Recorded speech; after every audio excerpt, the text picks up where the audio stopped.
আমার টাকা নাই তাই আমি বইও নেই। বইয়ের জন্য 200 টাকা দিয়েছি।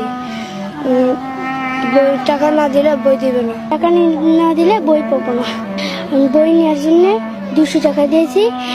200 টাকা লিছে, ওই 2 তলার থেকে লিছে, দিয়ে তারপর নিচে আসে পরে বই দিছে আমাদের। আমার টাকা চাইছিল, 100 টাকা বের করে আমি দিলাম। টাকা করছে না, 100 টাকা নিব না। আমি বললাম যে আমার কাছে টাকা নাই এখন বর্তমানে, আমার কাছে পরে না দিব হয়নি, তখন এক্ষুনি 200 টাকা লাগে। বলেছেন যে স্লিপ ফান্ডের সহিত স্থানীয় জনগণ কিছু সম্পৃক্ত হবে, এটা সরকারের বলেছেন। উনি ওটাই আবার আমাদের বলেছেন।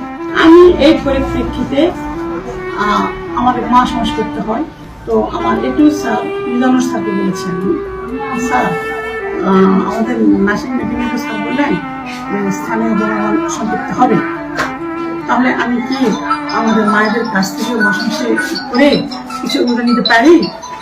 উনি বলেন হ্যাঁ, এটা সরকারের আদেশ আছে, আমরা তো মিটিং এ বলে দিই।